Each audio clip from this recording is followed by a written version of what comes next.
The moment I saw the sticky note, my blood went still. Not hot, not cold, just still. It was crumpled on top of the tissue paper, neon yellow against the pink bag. Written in my sister's looping script, "Try harder next year." And she had the nerve to hand it to my 8-year-old. I looked at my daughter. Her smile had collapsed into that tight, practiced one kids wear when they're trying not to cry. The room was full of balloons, cake, and chatter. My sister, Claire, was across the table laughing like she hadn't just gutted a child for sport. I didn't make a scene, not there, not with my daughter watching. But my decision was already made. Before, Claire was 3 years older, the golden child. Our parents adored her, the town admired her, and she learned early that she could twist a knife and people would call it just her sense of humor.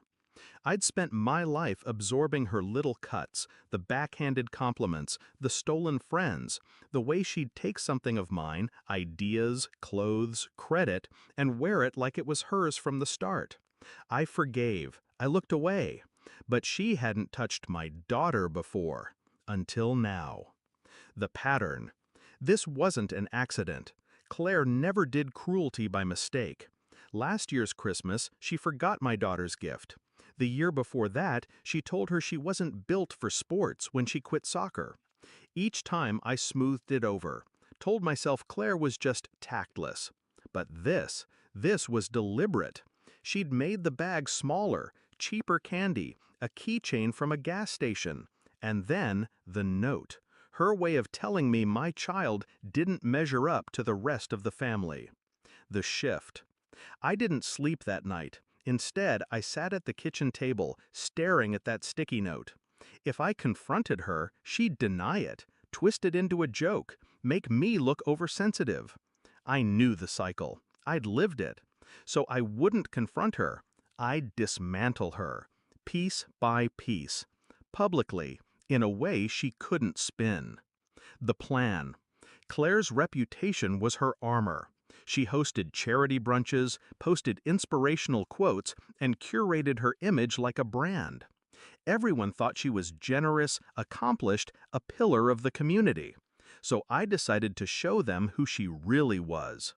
Not by telling them, by letting her do it herself. Step 1, gather proof. Step 2, control the audience. Step 3, make sure she's the one who lights the match. The setup. Claire ran a side business selling exclusive event planning packages to local moms. Overpriced, under-delivered, and, according to a few whispered complaints, full of corner cutting.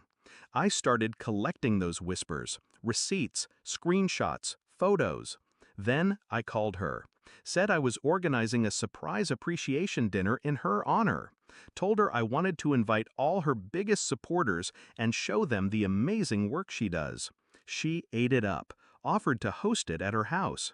The night. Her living room was staged like a magazine spread. Candles, champagne, grazing boards. The guests were her clients, mutual friends, a couple of local bloggers.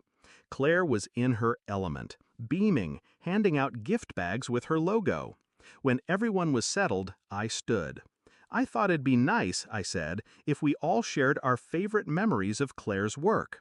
I glanced at my daughter, who was sitting quietly beside my husband. One by one, guests spoke. Compliments, praise, and then I handed out my own little envelopes. The strike.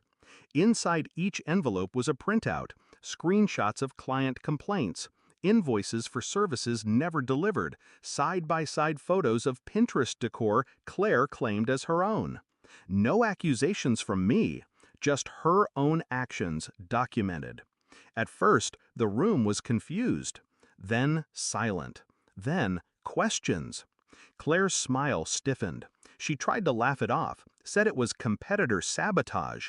But one of the bloggers, a woman with a huge local following, said flatly, "This is my living room in your promo photos. I never hired you." Another mom asked about her missing deposit, loudly. The cracks spread fast. I didn't need to add fuel. Claire was drowning in her own words. The door. I left before it collapsed completely, took my daughter's hand and walked out into the cold night. The next morning, I drove back to her house, parked down the street, waited.